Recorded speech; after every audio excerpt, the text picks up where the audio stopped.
এই যে গত রাত্রে বাংলাদেশের একজন প্রথিতযশা আলেম, যিনি লেখকও, আমাদের সিলেটের মাওলানা আইনুল হক কাসেমি, হাদিসের ক্লাস করাচ্ছে রাতের বেলা, ওইখান থেকে ধরে নিয়ে গেছে। কেন? প্রথম আলোর দেওয়া মামলায়। আচ্ছা কি করেছে সে? প্রথম আলো পুড়িয়েছে, ওইখানে তো যাই নাই, গেলে না পুরানোর আলাপ, যাই নাই, তাহলে ফেসবুকে একটা পোস্ট দিয়েছে, আর কিছু না। হ্যাঁ, ফেসবুকে পোস্ট দিয়ে পোড়াতে বলেছে, তাও না, পোস্ট দিয়েছে ঘটনা ঘটার পরে। আর প্রথম আলোর উপর সবার রাগ যেহেতু আছে, এটা তো স্বাভাবিক। আপনার দুশ্মন যদি ক্ষতিগ্রস্ত হয়, আপনি একটু মজা নিবেন, একটু টিটকারি করবেন, এটা দুনিয়াতে কেউ করতে পারে। হ্যাঁ, এটার জন্য জবানের জবাব জবান দিয়ে না দিবা, কলমের জবাব কলম দিয়ে না দিবা। এই প্রথম আলোই তো সারা জীবন বলো বাক স্বাধীনতা, এই কথার স্বাধীনতার দোহাই দিয়ে আমার নবীর পর্যন্ত কার্টুন ছেপেছিল। আমার এখনো মনে আছে, আমরা তখন ছোট, একটা ম্যাগাজিন বের করতো আলপিন নামে, আলপিন, আপনাদের মনে আছে কিনা জানি না, আলপিন বের করতো। ওই আলপিন আমার নবীর ব্যঙ্গচিত্র পর্যন্ত ছেপেছিল। ওই সময় বাইতুল মুকাররমের খতিব যিনি ছিলেন, আল্লামা ওবায়দুল হক রাহমাতুল্লাহ আলাইহি, আমাদের সিলেটের কৃতি সন্তান, অবশেষে পুরো দেশ যখন ফুঁসে উঠেছিল, ওনার কাছে গিয়ে হাত পা ধরে কোনোভাবে ক্ষমা টমা চেয়ে নিজেদের অস্তিত্ব বাঁচাতে পেরেছিল। কারণ ওই সময়ের বাংলাদেশ আর এখনের বাংলাদেশ এক না। ওই সময় আল্লাহর নবীরে গালি দিয়ে এই সমাজের মধ্যে নিরাপদ থাকবে, এটা কল্পনাও করা যেত না।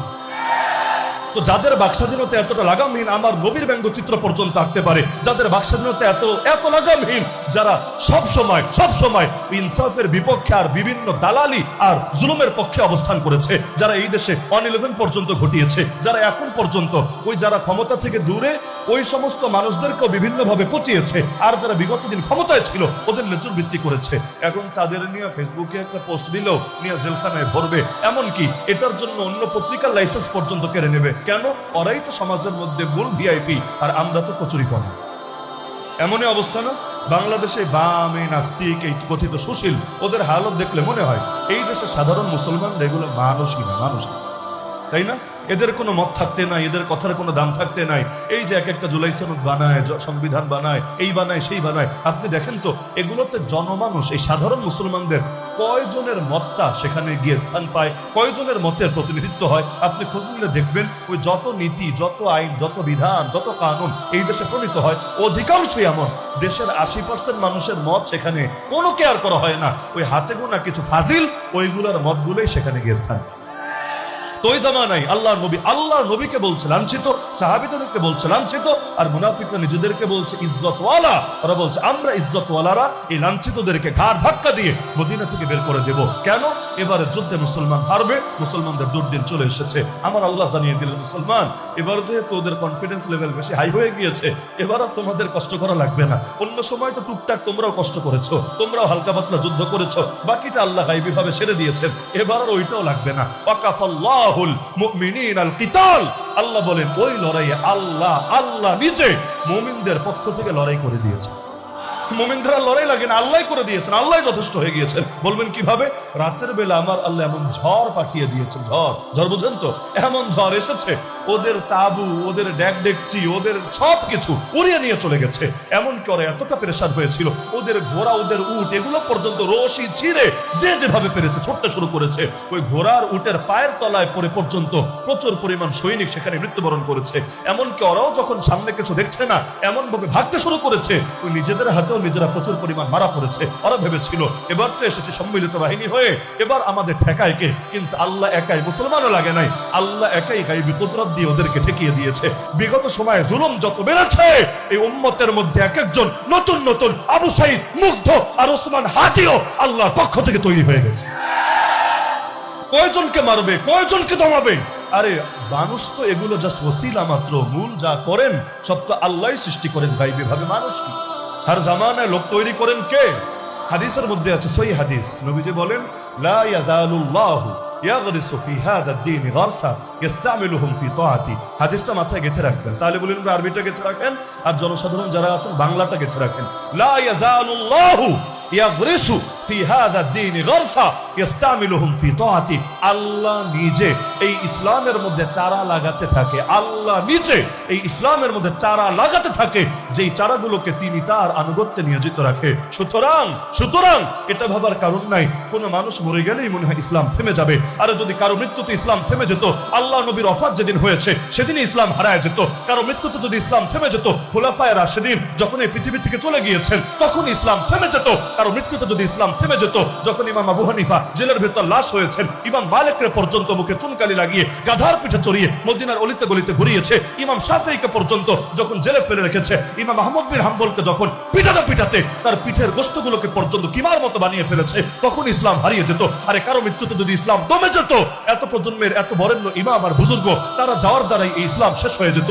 কিন্তু এত মরার পর যেহেতু থামে নাই, এত মরার পর যেহেতু দমে নাই, সুতরাং আমরা আপনার মতো হাজার জন যদি মরে ইসলামের কিছু হবে না। কারণ বীজ লাগাতে থাকবেন আল্লাহ, চারা লাগাতে থাকবেন আল্লাহ, কয়টারে মারবে কয়টারে দমাবে, আর হায়াতের মালিক আল্লাহ, মৌতের মালিক আল্লাহ, সবকিছু নিয়ন্ত্রণ আল্লাহর হাতে। আরে হাজার জনকে মারুক না, আমার আল্লাহ ওই জামানার নতুন নতুন ইয়াজিদদের টুটে চেপে ধরার জন্য নতুন নতুন হুসাইন পয়দা করতে থাকবে।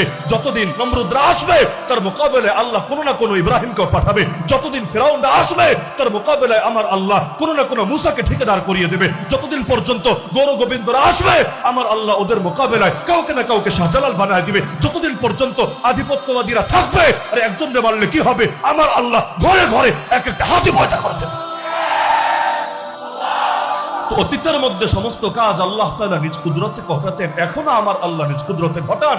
পার্থক্য এখানে, আমার আল্লাহ আমাদেরকে একটু দামি হওয়ার সুযোগ করে দেন। সব যদি আল্লাহই করে দেন তার নির্বাহী আদেশে, আমি আপনি দামি হব কিভাবে?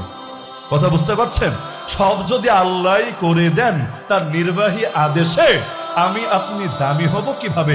রক্তের দাম বাড়বে কিভাবে? কিয়ামতের দিন আমাদের মুখটা উজ্জ্বল হবে কিভাবে? আমাদের শিরগুলো সমুন্নত হবে কিভাবে?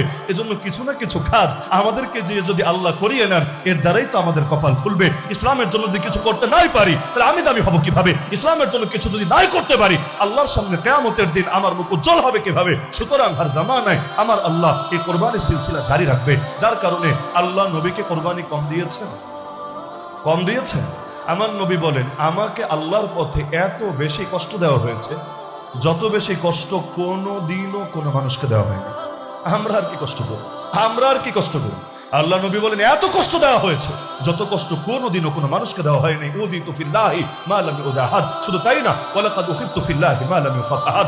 আল্লাহর পথে আমাকে এত বেশি ভয় দেখানো হয়েছে যত বেশি ভয় কোনোদিনও কোনো মানুষকে দেখানো হয় নাই। এখানেই শেষ না, নবী বলেন ওয়ালাকাদ আতাত আলাইয়া সালিসা ওয়া মা লি ওয়া লি বিলালিন তাআমুন ইয়াকুলুহু যু কাবিদিন ইল্লা মা ওয়ারা ইবতু বিলাল। আরে উম্মত শোনো, কখনো তিনটা দিন এমন ভাবে কেটে গেছে না আমার কাছে না আমার খাদেম বেলালের কাছে এমন কিছু ছিল যেটা খেয়ে মানুষ বাঁচতে পারে। শুধু বেলাল সবার দৃষ্টির আড়ালে নিজের বগলে সামান্য খাবার লুকিয়ে রেখেছিল, দেখতে পেলে ওইটাও কেড়ে নিত, ওই সামান্য একটু লুকিয়ে রেখেছিল।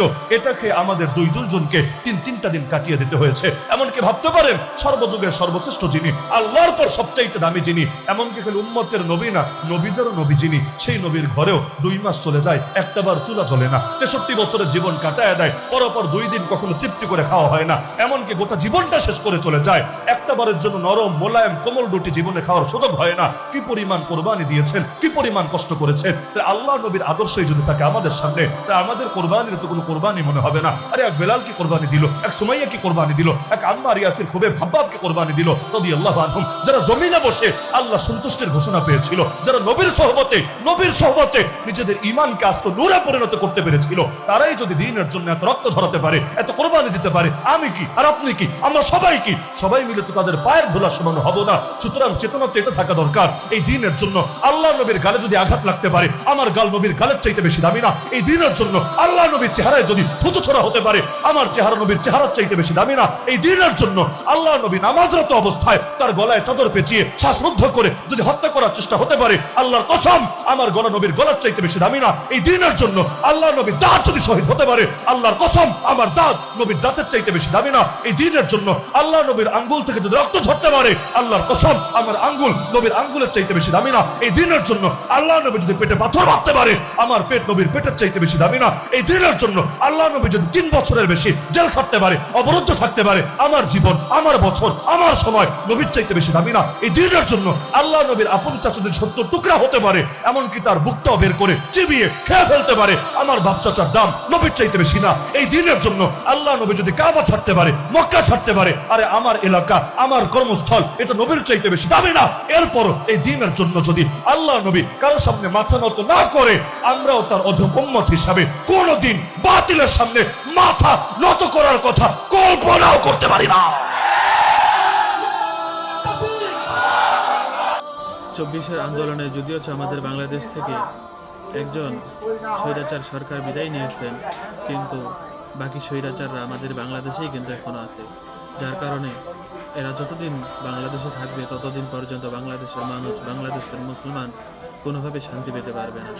এই জন্য প্রয়োজনে আবারও আন্দোলন করতে হবে, এদেরকে বাংলাদেশ থেকে, এই স্বৈরাচারদের দোসরকে বাংলাদেশ থেকে বিতাড়িত করতে হবে।